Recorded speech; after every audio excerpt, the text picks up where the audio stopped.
Okay, got a private message which is more, I mean, it's not like on topic or whatever it is, it's to do with me personally as an individual, and I'm just gonna answer it because I might as well actually tell you more about me as a human being. The message says, Nick, you seem very health conscious. I didn't want to post this question publicly, but did you once say you had a fibromyalgia or chronic fatigue? Just wondering because I have both, and if you found a way to manage it, it would be a popular video. Okay, the issue is with me, so it seems, a combination between candida overgrowth in the digestive system, as well as malnutrition brought about by possibly a gluten reaction, because that stops your body from absorbing any vitamins and minerals from your foods, and also the candida itself, and possibly a few other issues, as well as mass allergies. So, firstly, cut out everything that you're even remotely allergic to. In my case, that's gluten, sugar, yeast, and dairy. All dairy, including eggs. Alright, cut the fuckers out. So I have meat, I have vegetables. Alright, yes, I still have rice and potatoes, although I shouldn't because they are starchy and they can break down into the body to provide to make sugars, which feed the yeast. So essentially, and of course, candida is yeast. So sometimes, if I have to monitor the way I'm thinking, what goes on in my mind, what goes on in the body, the various sensations I get, and work out what's causing them, which has required a lot of intellectual work on my side of things. So I can then work out, okay, like this week or this month, I'm going to completely cut out fruits because the fructose in fruit will be feeding the sugar. Or if I do have fruits, I can only have fruit which I peel because the skin of the fruit will contain yeast. So I have to peel all fruit. Okay, that's if I'm having fruit on that one particular week or month. If I don't have it on that one particular week or month, I got to be like nice and strong against, you know, my rice, my potatoes, and my fruit, because they will be feeding the yeast. So I'll just be having like vegetables and meat and fish. Okay. Apart from my gluten-free oatmeal in the mornings or gluten-free other breakfasts. I think, in my opinion, that going gluten-free can probably beneficially affect a lot of people who don't think they are gluten sensitive, in my opinion. All of what I'm telling you here is not proper medical advice. I'm not a proper doctor and the rest of it. This is just what I have learned about myself as a result of what other doctors have told me and the experimentation I've done on my own system. Okay, taking a proportion of your vegetables raw seems to help, and having all the rest of them steamed, because that's a high nutrition way of doing things. Using lentils because they are high protein and also can clean your digestive system out because uh, they are a strong source of fiber. Is also quite important. I think these things have to go well with you. A little bit of coconut oil in your diet, if you have candida overgrowth, is supposed to help. Ideally, an extra virgin coconut oil, which I can't afford, so I don't actually have that. But I do still have some regular coconut oil because that's also supposed to be good, and also it gives you energies to a certain extent. Then, of course, there's your vitamins and your minerals. Zinc citrate I take before bed, and I take it before bed because otherwise it will interfere with my magnesium taking during the day. I take magnesium citrate 3 times a day, and I've started using a product called Natural Calm, which is a soluble magnesium citrate, so it goes straight into the body, it calms the digestive system, and also goes into the muscles to help the magnesium balance in the muscles. Magnesium is a very, very essential mineral. I also have a very high level multivitamin first thing in the morning. Well, sorry, multivitamin and mineral first thing in the morning, and also supplementary B vitamins as well. And that helps a hell of a lot for me to manage the chronic fatigue aspect of what I've got. I can't completely control the condition. I still have a poor-ish immune system. Hopefully, my working out on my little cross trainer is going to help me to have more of an immune system when the winter comes. The way I see health is it's not like I'm some kind of health god. I'm not. All right, I still love going out and having myself French fries or chips or whatever you want to call them. Okay, because I like them, but I don't have them regularly. It's like a once a month thing if I'm feeling a bit calorie deficient because I've been working out too much. But it's not really, okay, it's lunchtime, let's go and have some more deep fried potatoes for fuck's sake. No. Looking after your health, and I think it is a time of life thing. I mean, for me, it's become like a hobby. It's become like an interest. I like going onto websites and YouTube videos and finding out more about diet, nutrition, exercise, and sleep maintenance. Okay, I like finding out about the various vitamins and minerals and revising and refreshing my memory as to what I used to know. I like reading recipes and watching books from other people who've cooked like interesting combinations of vegetables and meat products because it's stimulating. So I think one has to be health conscious. I mean, when I was hanging out with the pagans, all right, they always came out with the idea of personal efficiency. Yeah, and you're more of an efficient person if you remove like a lot of the emotional baggage from you through believing all of my emotional baggage rather than all of their emotional baggage, which, as it turns out, is the biggest bunch of wank I've ever heard in my entire life.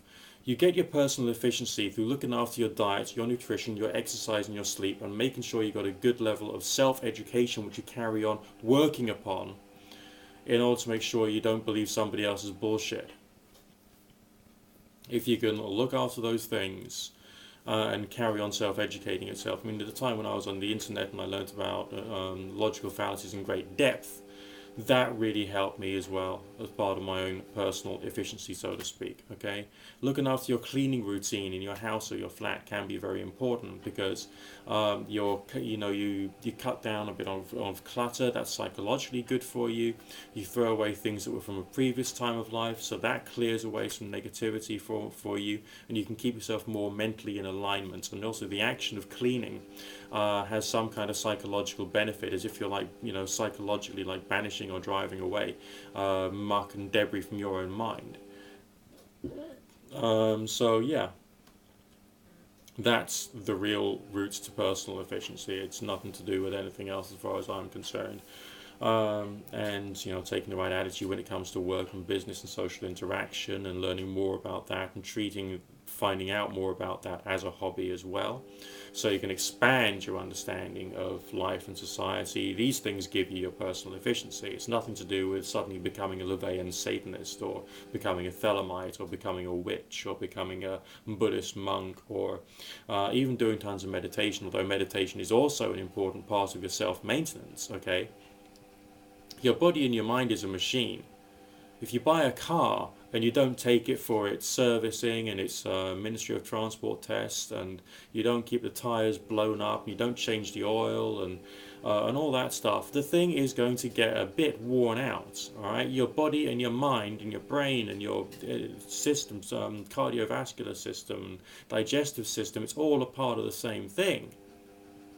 Okay, it's just like owning a car. You've got to maintain it all the fucking time, which is a bastard because you'd much rather be, in my case, playing Need for Speed World or Entropia Universe or Second Life or watching reruns of some shit on cable or sitting on my ass just wasting time on Twitter, which I really enjoy. But no, you got to take time to look after the body and the mind. Or, even if you're working tons of hours, sometimes you've got to cut those hours down and do without the money so that you can look after yourself. That's just essential. And if you are someone who's got a form of chronic fatigue or fibromyalgia, however you pronounce that, then you have to even more see the maintenance of your health as being essential, sodding essential. Okay? That's like the way you have to live. And there's no ifs or buts about this. It is essential. Right? One of the many reasons for me to own the Cross Trainer is so that I can help my health. That means digestion, posture, immune system. Physical fitness comes out as a result of looking after yourself, looking after your health, physical fitness. I mean, being physically fit. That's the result, really. Okay. Okay, now the question goes on. Do you still like doing tarot? Yes, I do. I do it for a living. I have to like it. It's my job. I was wondering when and how you made a switch to from a regular job to being your own boss. Well, basically, I had lots of bad experiences in the workplace, and I thought to myself, I'll try this one more job, and if this job doesn't work out, I'm going to go self-employed. I don't quite know what I'm going to do, but I'm going to go self-employed. But I tried the job. It turned out the boss was a nightmare. The organization was shoddy. There was nothing good about it whatsoever. And I couldn't handle it anymore. And in the end, I turned around to the boss and just swore at him like crazy. And I got fired, which was good, because if you get fired, you can go on to benefits. So I went on to benefits purely for the intention of going self-employed. I've been playing around with 3D computer generated imagery for a while. I wasn't very good, but I could do it. And so I thought I'd try and turn that into a business. So I tried to. I attended business networking events. I set up a website. Got involved on the internet. Communicated with people via business networking. Got a few sales in. That was okay. And I then did self-employed recruitment, and that was okay for a while. I wasn't very good at either because it didn't suit the way in which my mind and my body works. Being in alignment. Seeking your own personal efficiency or maximum personal efficiency and what it is that's right for you is something you also have to treat as a hobby. And you change with time, so you have to do things differently and all that kind of stuff, okay?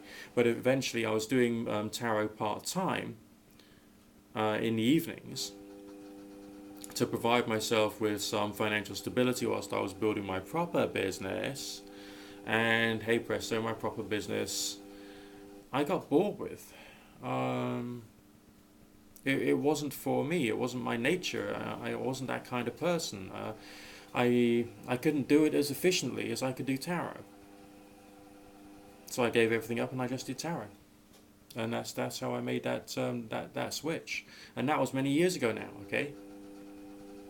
So now I'm Nick Dutch, the tarot reader. That's the way things are. Am I planning on any Halloween videos? Yes. Haven't quite worked out what they're going to be yet.